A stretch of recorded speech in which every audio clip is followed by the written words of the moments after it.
नमस्कार, मैं हूं आपके साथ इश्तियाक अहमद और आप देख रहे हैं आर्या न्यूज। बुलेटिन की शुरुआत करेंगे इस वक्त बड़ी और अहम खबर से, जहां पर जो रायबरेली से इस वक्त की बड़ी खबर, जहां पर जिला अस्पताल में मरीजों को नहीं मिला इलाज और बेहतर इलाज ना मिलने पर बीजेपी नेता ने धरना दिया और डीएम आवास के सामने धरने पर बैठे भाजपा नेता और डीएम मरीज को लेकर पहुंचे जिला अस्पताल और अस्पताल में जांच करने पहुंचे डीएम और एसडीएम।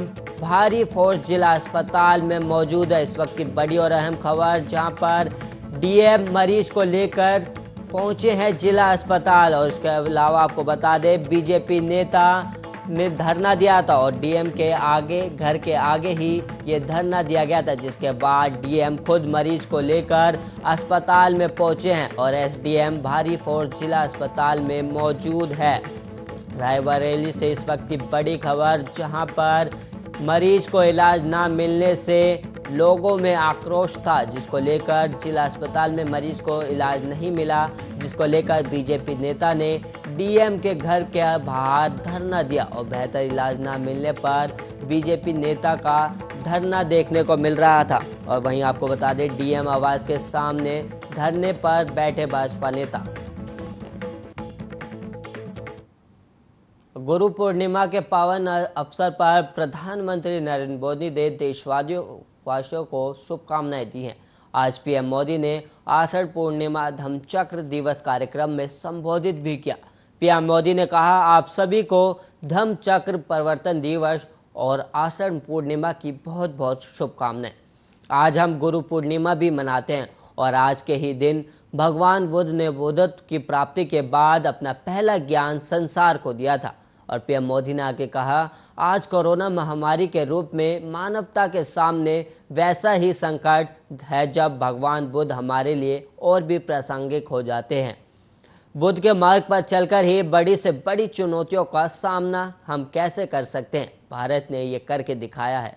और बुद्ध के सामयिक विचारों को लेकर आज दुनिया के देशों भी एक दूसरे का हाथ थाम रहे हैं और वहीं एक दूसरे की ताकत बन रहे हैं। पीएम मोदी ने कहा, सारनाथ में भगवान बुद्ध ने पूरे जीवन का, पूरे ज्ञान का सूत्र हमें बताया था और उन्होंने दुख के बारे में बताया, दुख के कारण के बारे में बताया और ये आश्वासन दिया कि दुखों से जीता जा सकता है और इस जीत का रास्ता भी बताया। और वहीं आपको बता दें कि गुरु पूर्णिमा आषाढ़ मास की पूर्णिमा को कहा जाता है। इस दिन गोवर्धन पर्वत के लाखों श्रद्धालु परिक्रमा देते हैं। अब बंगाली साधु सिर मुंडाकर परिक्रमा करते हैं और ब्रज में से मुंडिया पूर्णो कहा जाता है। इस दिन गुरु की पूजा की जाती है और पूरे भारत में ये पर्व बड़ी श्रद्धा के साथ मनाया जाता है। वैसे तो व्यास नाम के कई विद्वान हुए हैं, परंतु व्यास ऋषि जो चारों वेदों के प्रथम व्याख्याता थे, आज के दिन उनकी पूजा की जाती है।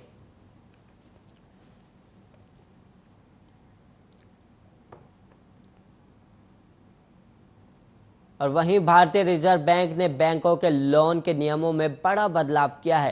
केंद्रीय बैंक ने निर्देशकों के लिए पर्सनल लोन की लिमिट को संशोधित किया है। नए नियमों के अनुसार अब बैंकों के बोर्ड डायरेक्टर्स और उनके परिवारों को 5 करोड़ रुपए से ज़्यादा का पर्सनल लोन नहीं दिया जा सकता, जबकि इससे पहले बैंक के निर्देशक 25 लाख रुपए तक का पर्सनल लोन ले सकते थे। इस संदर्भ में केंद्रीय बैंक ने सर्कुलर जारी किया है और इसमें कहा गया है कि बैंक को स्वयं के बैंक और अन्य बैंकों के चेयरमैन और प्रबंध निदेशकों के पति या पत्नी और उनके आश्रित बच्चों के अलावा किसी भी रिश्तेदार को 5 करोड़ रुपए से अधिक लोन देने की अनुमति नहीं होगी। और इसके साथ ही ये भी कहा गया कि ये नियम किसी भी कंपनी के मामले में भी लागू होता है जिसमें पति या पत्नी और उनके बच्चों के अलावा कोई भी रिश्तेदार प्रमुख शेयर होल्डर या डायरेक्टर है। ध्यान रहे कि ये नियम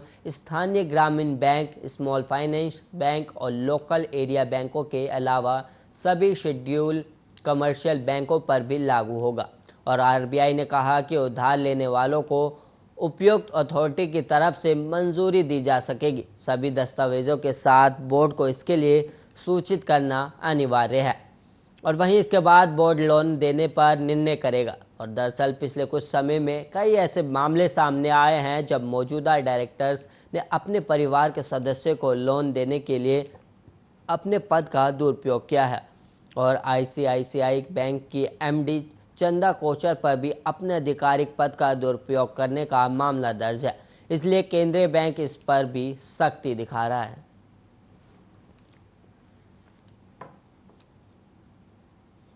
वहीं पंजाब में नवजोत सिंह सिद्धू के सिर पर ताज सजाकर आलाकमान कैप्टन अमरिंदर सिंह से जीत का आश्वासन मांग रहा है।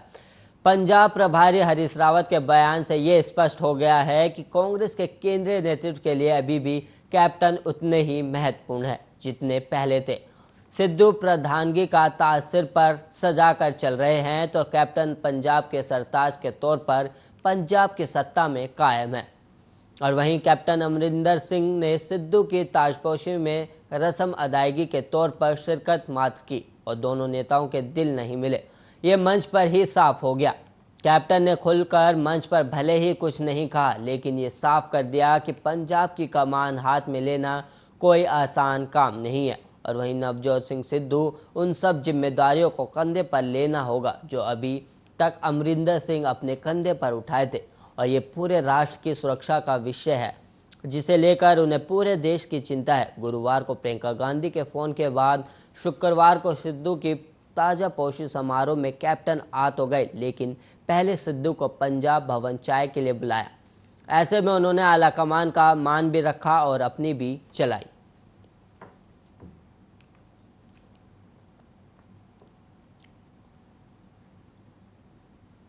और वहीं उत्तर प्रदेश के एटा की जेल में निरोध 2 बंदियों को न्यायाधीश के फर्जी हस्ताक्षर से जमानत पर रिहा करा लिया गया। पॉक्सो एक्ट के इन आरोपियों को रिहा कराने के लिए न्यायालय के ही एक लिपिक ने फर्जी आदेश बनाए और मामला संज्ञान में आने पर जिला जज ने जांच कराई तो लिपिक दोषी पाया गया। लिपिक के खिलाफ कोतवाली नगर में 2 रिपोर्ट दर्ज कराई गई है। और वहीं जनपद न्यायाधीश मृदुलेश कुमार सिंह के आदेश और अपर जिला जज कैलाश कुमार की जांच रिपोर्ट आने के बाद पेशकार अज्ञान विजय की ओर से तहरीर देकर मुकदमा दर्ज कराया गया। और इसमें आरोप है कि न्यायालय विशेष न्यायाधीश पॉक्सो प्रथम में तैनात लिपिक मनोज कुमार ने न्यायाधीश कुमार गौरव के फर्जी हस्ताक्षर बनाकर जेल में निरोध आरोपी उमेश कुमार निवासी लोधई को 7 नवंबर 2020 को रिहा कराया। और उमेश पर एक किशोरी के अपहरण, पॉक्सो और SSC/ST के तहत रिपोर्ट दर्ज है। और दूसरा मुकदमा अपर जिला एवं सत्र न्यायालय रेप और पॉक्सो प्रथम के पेशकर नवरतन सिंह ने लिपिक मनोज कुमार के खिलाफ दर्ज कराया है। इसमें विकास बघेल निवासी बार्थर थाना कोतवाली देहात को 9 दिसंबर 2020 को फर्जी हस्ताक्षरों से आदेश तैयार कर रिहा कराने का भी आरोप है। और वहीं विकास बघेल पर दुष्कर्म के साथ पॉक्सो एक्ट के तहत रिपोर्ट दर्ज है।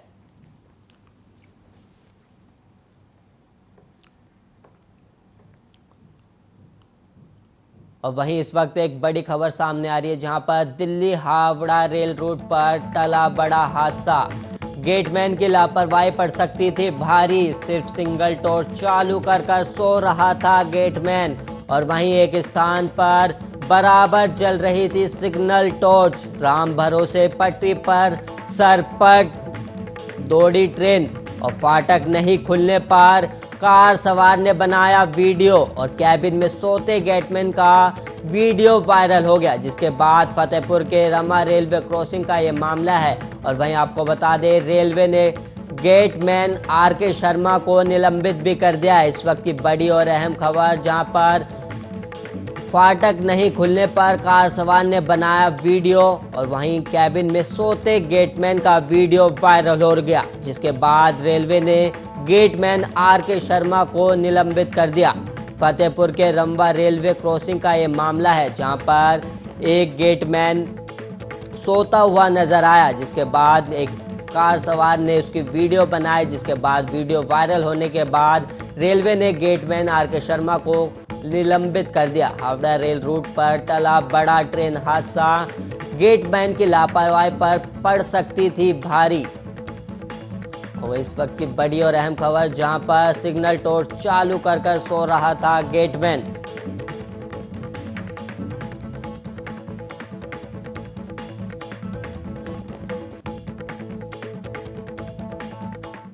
और वहीं टोक्यो ओलंपिक से भारत के लिए एक अच्छी खबर आ रही है और 49 किलोग्राम कैटेगरी की वेट लिफ्टिंग प्रतियोगिता में मीराबाई चानू ने सिल्वर मेडल जीत लिया है और वो भारत की तरफ से टोक्यो ओलंपिक में पदक जीतने वाली भारत की पहली खिलाड़ी बन गई है। और ओलंपिक में पदक जीतने पर उनकी इस उपलब्धि पर देश में जश्न का माहौल है और प्रधानमंत्री मोदी ने भी मीराबाई चानू को ओलंपिक में रजत पदक जीतने पर बधाई दी है। और अपने बधाई में संदेश में पीएम मोदी ने कहा, इससे अच्छी शुरुआत नहीं हो सकती। भारत उनके शानदार प्रदर्शन से उत्साहित है और उनकी सफलता हर भारतीय को प्रेरित करती है। चानू से इस स्पर्धा में मेडल की उम्मीद थी, जिस पर वो खरी उतरी हैं और उन्होंने 49 किलोग्राम कैटेगरी में 87 किलो जबकि क्लीन एंड जर्क में 115 किलोग्राम वजन का भार उठाया है।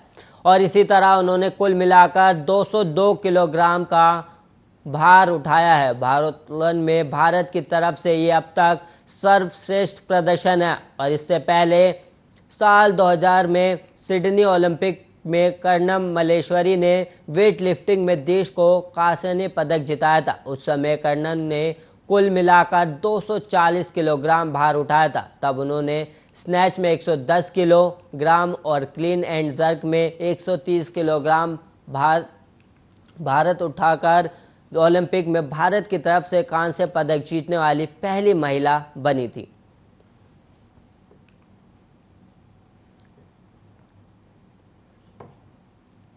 दिल्ली के उपराज्यपाल अनिल बैजल ने एक नोटिफिकेशन जारी की है। उन्होंने दिल्ली पुलिस कमिश्नर को 18 अक्टूबर तक राष्ट्रीय सुरक्षा कानून के तहत किसी को भी हिरासत में लेने का अधिकार दिया है।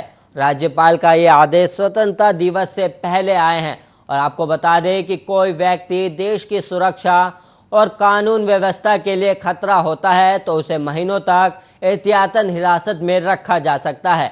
और वहीं दिल्ली पुलिस का कहना है कि यह नियमित आदेश है।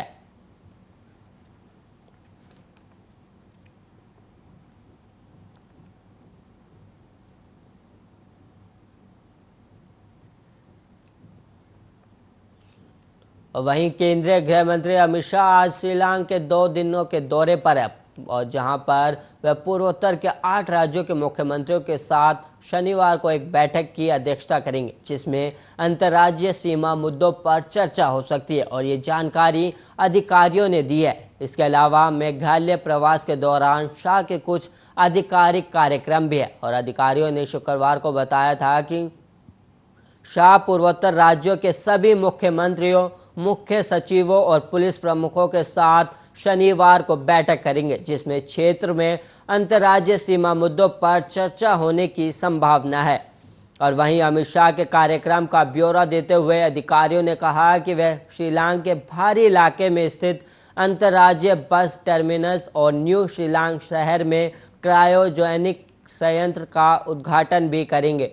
और साथ ही शाह रविवार को सोहरा का भी दौरा करेंगे, जहां वो कई परियोजनाओं का उद्घाटन करेंगे और वहां रामकृष्ण आश्रम का भी दौरा कर सकते हैं।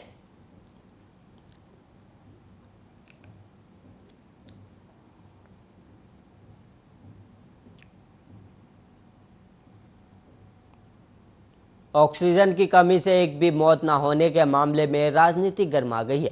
छत्तीसगढ़ के स्वास्थ्य मंत्री टीएस सिंहदेव ने केंद्र पर देश को गुमराह करने का आरोप लगाया है।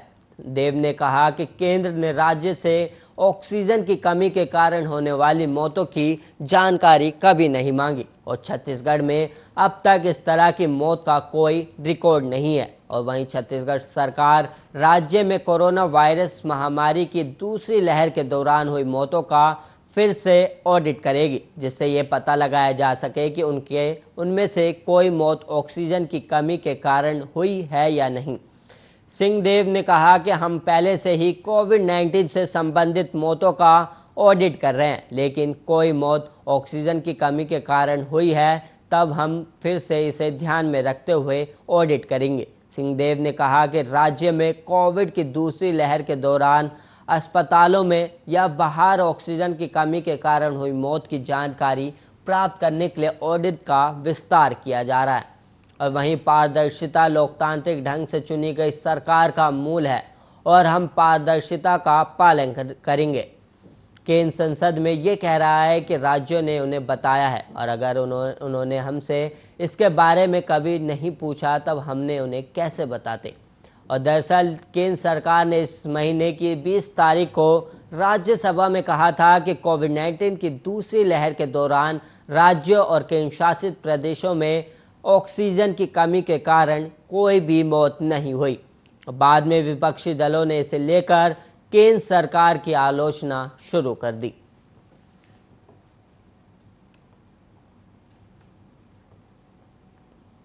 मुंबई और आसपास के जिलों में लगातार बारिश जारी है। इस वजह से यहां बाढ़ की स्थिति बनी हुई है। बाढ़ में फंसे लोगों को बचाने के लिए सेना और नौसेना की टीम जुटी हुई है। जगह जगह भूस्खलन की घटनाएं भी हुई हैं।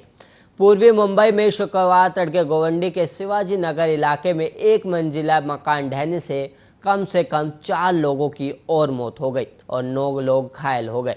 भारी बारिश के चलते मुंबई से चलने वाली कई ट्रेनों को भी रद्द कर दिया गया है। महाराष्ट्र के रायगढ़, रत्नागिरी और सतारा जिलों में मूसलाधार बारिश के बाद पहाड़ियों के खिसकने, भूस्खलन, घरों के क्षतिग्रस्त होने जैसी कई घटनाओं में करीब 136 से अधिक लोगों की मौत हो चुकी है। और वहीं महाराष्ट्र सरकार से प्राप्त अनुरोध के आधार पर मुंबई में भारतीय नौसेना की पश्चिमी नौसेना कमान ने राज्य प्रशासन को सहायता प्रदान करने के लिए बाढ़ बचाव दल और हेलीकॉप्टर जुटाए हैं। कुल 7 नौसैनिक बचाव दल मुंबई से रत्नागिरी और रायगढ़ जिलों में तैनाती के लिए सड़क मार्ग से रवाना हुए और वहीं जरूरत पड़ने पर तत्काल तैनाती के लिए मुंबई में अतिरिक्त बाढ़ बचाव दल को उच्च स्तर की तत्परता पर रखा जा रहा है। महाराष्ट्र में पिछले 2 दिनों में बारिश से जुड़ी घटनाओं और भूस्खलन में करीब 129 लोगों की मौत हो गई, जबकि पुणे मंडल के तहत 84,452 लोगों को शुक्रवार को सुरक्षित स्थानों पर पहुंचाया गया। क्योंकि राज्य में भारी बारिश का कहर जारी है, इसमें 40,000 से अधिक लोग कोल्हापुर जिले से हैं। कोल्हापुर शहर के पास पंचगंगा नदी 2019 में आई बाढ़ के स्तर से भी ऊपर बह रही है।